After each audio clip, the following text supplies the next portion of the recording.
अब आने वाले दिनों में क्या हो सकता है ये तो मैं नहीं 100% तो नहीं कह सकता, ये तो उस परमात्मा ने पता क्या हो सकता है। लेकिन हमारा प्रयास है कि लॉकडाउन ना लगे।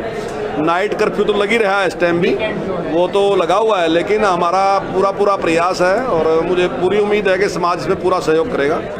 और समाज को केवल ये नहीं देखना कि सरकार क्या कह रही वही करना, समाज भी अपने आप जिम्मेदार है। सरकार भी समाज ने ही तो बनाई, उसी की तो सरकार है, तो सरकार भी जो कह रही है, समाज हम जब मिलके काम करेंगे तो निश्चित तौर से मुझे लगता है कि लॉकडाउन नहीं पड़ेगा। पहले दिन से वार्ता करने के लिए तैयार हैं, हमेशा हमारे दरवाजे खुले हैं, जब भी वो चाहें हम बात कर सकते हैं। हम अब भी तैयार हैं बातचीत करने के लिए, पर लेकिन जिस प्रकार की शर्तें वो रखते हैं कि पहले तीनों कानून रद्द करो फिर बात करेंगे, तो ये शर्तों में नहीं होता। 3 कानून जो बने वो किसान के हित में है। हम दावे के साथ कहते हैं कोई भी प्लेटफार्म, वो लोकसभा में, विधानसभा में, टीवी डिबेट में, जनसभा में, कहीं भी इस पर डिबेट कर लें, ये तीनों कानून किसान के हित के कानून हैं।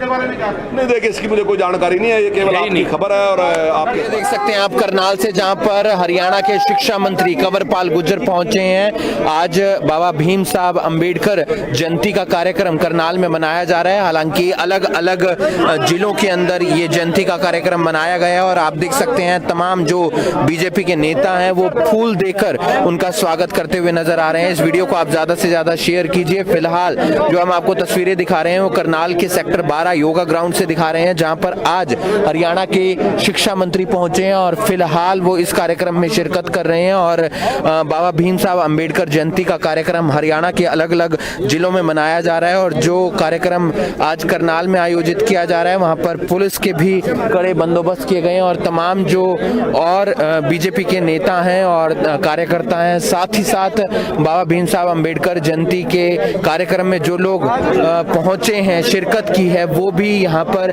स्वागत करते हुए नजर आ रहे हैं। फूल देकर शिक्षा मंत्री कंवरपाल गुर्जर का स्वागत किया जा रहा है। इस वीडियो को आप ज्यादा से ज्यादा शेयर कीजिए।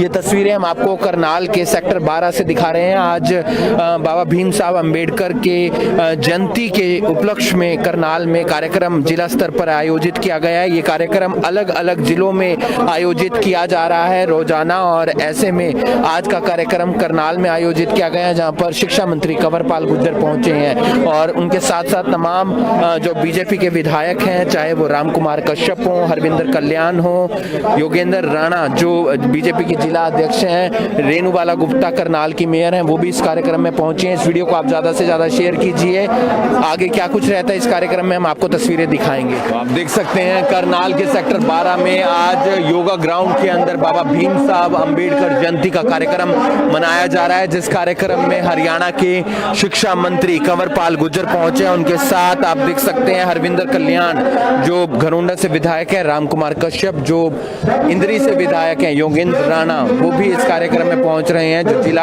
अध्यक्ष हैं, रेणुबाला गुप्ता करनाल की मेयर भी इस कार्यक्रम में पहुंच रही हैं। डॉक्टर भीमराव अंबेडकर जयंती ये कार्यक्रम है और हरियाणा के अलग अलग जिलों में ये कार्यक्रम आयोजित किया जा रहा है। तमाम चीजों का ध्यान भी रखा गया, वहीं पुलिस के भी कड़े बंदोबस्त किए गए हैं ताकि कोई भी विरोध किसानों की तरफ से देखने को ना मिले, क्योंकि पिछले दिनों ओम प्रकाश धनखड़ का विरोध हुआ जो बीजेपी के अध्यक्ष हैं, प्रदेश अध्यक्ष हैं, और ऐसे में अलग अलग नेताओं का अलग अलग जिलों के अंदर विरोध देखने को मिल रहा है। लेकिन इस कार्यक्रम का विरोध ना हो, इसके चलते पुलिस ने कड़े बंदोबस्त किए हैं और अगर कोई विरोध होता है, अगर कोई कानून का उल्लंघन करता है तो फिर उसके खिलाफ कड़ी से कड़ी कार्रवाई की जाएगी। इस वीडियो को आप ज्यादा से ज्यादा शेयर कीजिए। करनाल के सेक्टर 12 से योगा ग्राउंड से डॉक्टर भीमराव अंबेडकर जयंती कार्यक्रम जिसमें तमाम लोग शिरकत करने के लिए पहुंचे। इस वीडियो को आप ज्यादा से ज्यादा शेयर करें। हरियाणा के शिक्षा मंत्री कंवरपाल गुर्जर, साथ है योगेंद्र राणा बीजेपी के जिला अध्यक्ष, हरविंदर कल्याण घरोंडा से विधायक आज कार्यक्रम में पहुंचे हैं और बाबा भीम साहब अंबेडकर की मूर्ति के आगे पुष्प अर्पित करके यहाँ पर दीप प्रज्वलित करते हुए नजर आ रहे हैं। 130वीं जयंती बाबा भीम साहब अंबेडकर की मनाई जा रही है। पिछले दिनों ये जयंती मनाई गई थी और आज जो कार्यक्रम है वो करनाल के सेक्टर 12 में आयोजित किया जा रहा है। आप देख सकते हैं दीप प्रज्वलित करके कार्यक्रम की शुरुआत की जा रही है और यहाँ पर तमाम अलग अलग विधायक बीजेपी के पहुंचे हैं और साथ ही साथ मुख्य अतिथि के तौर पर हरियाणा के शिक्षा मंत्री कंवरपाल गुर्जर पहुंचे हैं।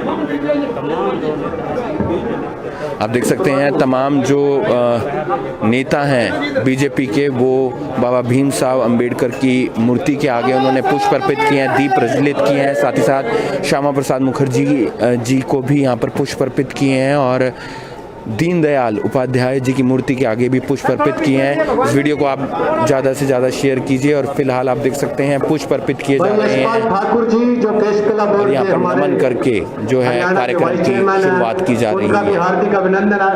देख सकते हैं हरियाणा के शिक्षा मंत्री कंवरपाल गुर्जर यहाँ पर पहुंचे हैं, उन्हें पहले गमला देकर सम्मानित किया गया है और उसके बाद अब जो हरविंदर कल्याण जी को एक संविधान की पुस्तक देकर स्वागत किया जा रहा है उनका। और तमाम जो यहाँ पर विधायक पहुंचे हैं या बीजेपी के नेता पहुंचे हैं, उन्हें संविधान की एक पुस्तक देकर उनका स्वागत किया जा रहा है। तमाम आप देख सकते हैं बीजेपी के नेता आज डॉक्टर भीमराव अंबेडकर जयंती समारोह में शिरकत करने के लिए पहुंचे हैं।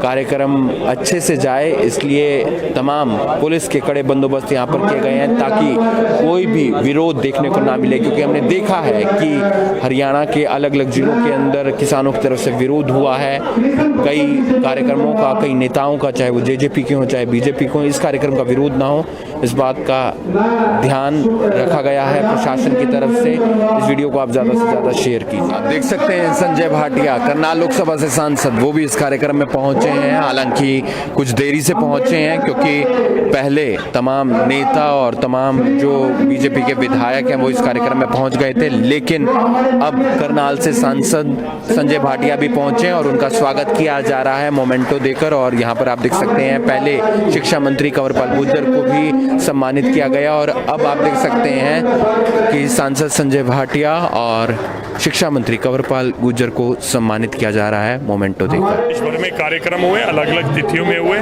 और कोविड के नियमों का पालन करते हुए आज के कार्यक्रम की रचना की गई। सीमित संख्या के अंदर कार्यक्रम रहा और आप सबका भी बहुत सहयोग रहा और लोगों ने बहुत अच्छे वक्ता यहाँ पर आज विशेष रूप से माननीय कंवरपाल जी हमारे यहाँ पर आए हैं और बाबा साहब के किए हुए कार्य जो समाज और इस देश के लिए किए, देश की एकता अखंडता के लिए उन्होंने कार्य किए, आज हम उनको याद करते हुए उनसे प्रेरणा ले रहे हैं कि किस तरह से उन्होंने समाज को शिक्षित करने का आह्वान किया, एक करने का आह्वान किया।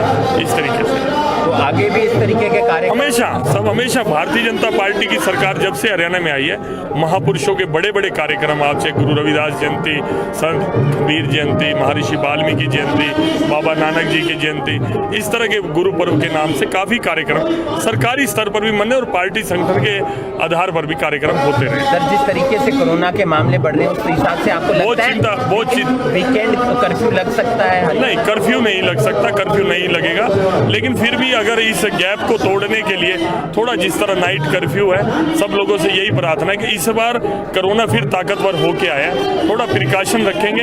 अभी शुक्र है कि सरकार ने वैक्सीन भी यहाँ पर हमारे यहाँ पर बन रही है और जो सुविधाएं पीपी किट, मास्क, मेडिसन सब यहाँ पर हिंदुस्तान के अंदर बहुत तेजी से, यहाँ तक अपने हिंदुस्तान के लिए पूरी दुनिया के देशों को हिंदुस्तान अपनी वैक्सीन दे रहा है। तो फिर भी मैं कहता हूँ कि लापरवाही नहीं होनी चाहिए, कड़ाई रखनी चाहिए। हम सब इस बात की चिंता।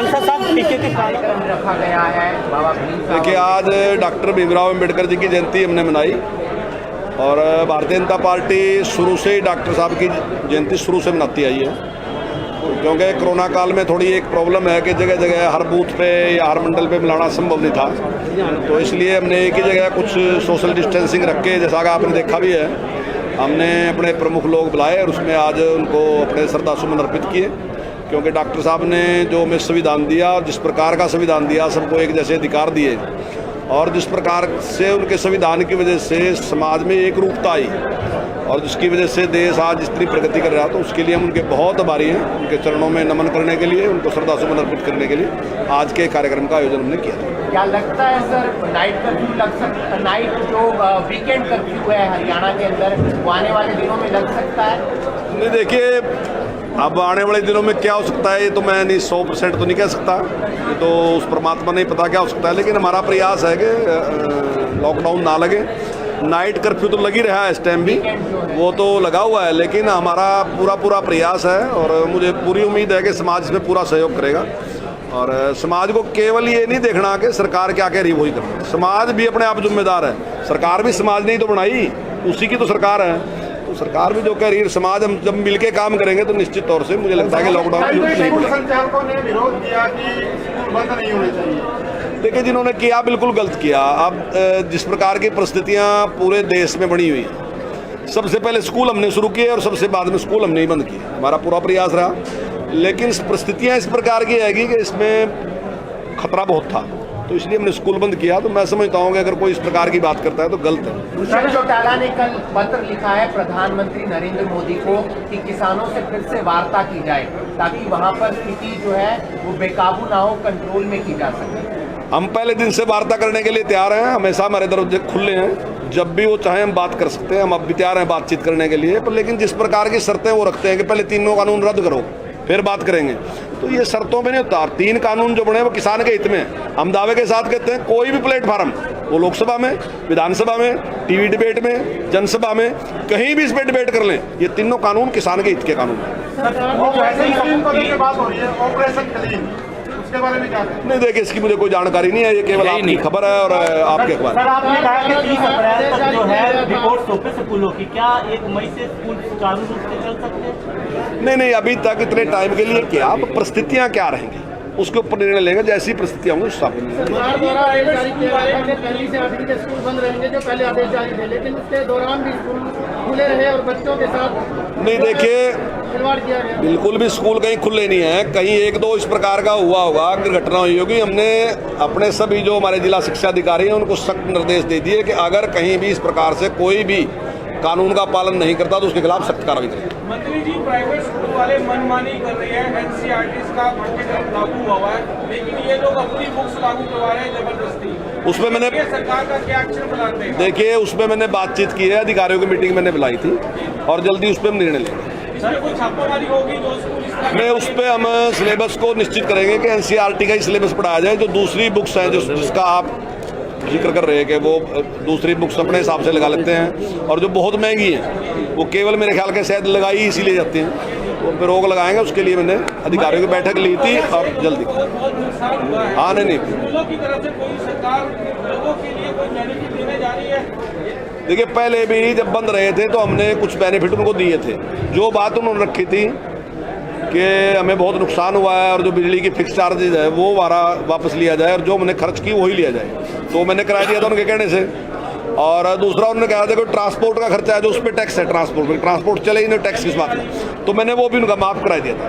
तो 2 जो काम उन्होंने मेरे सामने रखे थे वो मैंने करा दिए और आने वाले टाइम में भी वो भी हमारे सहयोगी हैं। अगर कोई जरूरी चीज़ हम समझते हैं और सरकार की सीमा में है तो निश्चित तौर से गरीबों की चिंता करते हैं जो 134 एक एडमिशन होते हैं, उसके बारे में क्या है? नहीं, 134 एक एडमिशन शुरू से होते आ रहे हैं, अब भी वैसे ही होंगे जैसे पहले होते थे। नहीं, जैसे पहले से होते रहे वैसे ही रहे और हमने उसके लिए जो पैसा देने की बात थी वो भी हमने शुरू कर दिया और हम पैसा दे रहे हैं। मध्य वर्ग को बहुत नुकसान उठाना पड़ा है ये कोविड की वजह से, इसके लिए मध्य वर्ग को राहत देने की क्या प्लानिंग कुछ है क्या पुरानी सरकार की? देखिए, नुकसान तो सबको ही उठाना पड़ रहा है, चाहे वो इंडस्ट्रियलिस्ट है उसको भी उठाना पड़ रहा है, चाहे मध्य वर्ग का व्यक्ति है उसको भी, नौकरी पैसा उसको भी, सबको नुकसान तो उठाना ही पड़ रहा है। अब परिस्थितियाँ ऐसी हैं, कोई किसी की वजह से नहीं है, प्राकृतिक चीज़ है और जो भी मदद कर सकें करेंगे। मंत्री जी, रात का कर्फ्यू लगा दिया गया, लेकिन मामलों की अगर बात की जाए तो लगातार बढ़कर आ रहे हैं जो कोरोना के। नहीं, देखिए, कोरोना ऐसा नहीं है कि रात का कर्फ्यू आप लगा दोगे तो कोरोना एकदम समाप्त हो जाएगा, ऐसा नहीं है। अब जितने बढ़ सकते थे, अगर ना लगाते तो और ज़्यादा बढ़ सकते थे, तो उसमें कमी आती है। कोरोना काल के बीच आज करनाल में सोशल डिस्टेंसिंग के साथ डॉक्टर भीमराव अंबेडकर जयंती मनाई गई, जिस कार्यक्रम में हरियाणा के शिक्षा मंत्री कंवरपाल गुर्जर पहुंचे। जब उनसे पूछा गया कि क्या आने वाले दिनों में वीकेंड कर्फ्यू लग सकता है, तो उन्होंने कहा कि आने वाले दिनों में क्या होगा इसके बारे में फिलहाल कहना नामुमकिन है, लेकिन स्थिति को कंट्रोल में करने का प्रयास सरकार की तरफ से किया जा रहा है और कोशिश रहेगी कि जो वीकेंड कर्फ्यू है वो ना लगे। हालांकि नाइट कर्फ्यू लगाया गया है ताकि मामलों पर कंट्रोल किया जा सके। वहीं जब उनसे सवाल किया गया कि जो प्रशासन ने, हरियाणा सरकार ने स्कूल बंद किए हैं उसका विरोध प्राइवेट स्कूल संचालक करते हुए नजर आ रहे थे, तो उस पर आपका क्या कहना है? तो उन्होंने कहा कि ये विरोध गलत किया गया है क्योंकि स्कूल सबसे बाद में खुले थे और स्कूल ही सबसे जो है लेट बंद किए गए हैं। तो समझना चाहिए सरकार जो कर रही है बच्चों के भविष्य के लिए कर रही है, बच्चों की सुरक्षा के लिए कर रही है। वहीं जब उनसे सवाल किया गया कि प्रधानमंत्री नरेंद्र मोदी को पत्र लिखा गया है उप मुख्यमंत्री दुष्यंत चौटाला की तरफ से कि किसानों से वार्ता की जाए, तो ऐसे में उन्होंने कहा कि हम लगातार वार्ता करने के लिए तैयार हैं किसानों के साथ, लेकिन किसान अपनी हट पर हैं, अपनी जिद पर हैं। शुरुआत में ही वो कह देते हैं कि तीनों कानून रद्द किए जाएं। हम टीवी डिबेट्स में कह सकते हैं, विधानसभा में कह सकते हैं, लोकसभा में कह सकते हैं, राज्यसभा में कह सकते हैं, ये 3 कृषि कानून किसानों के लिए अच्छे हैं, ऐसा कंवरपाल गुर्जर की तरफ से कहा गया। कोविड को लेकर सरकार चिंतित है, लगातार प्रयास कर रही है कि लोगों को इलाज मिले, वैक्सीन लगे और आने वाले दिनों में कोरोना पर कंट्रोल किया जाए, ऐसा प्रशासन और सरकार मिलकर काम करती हुई नजर आ रही है। करनाल से करनाल ब्रेकिंग न्यूज के लिए हिमांशु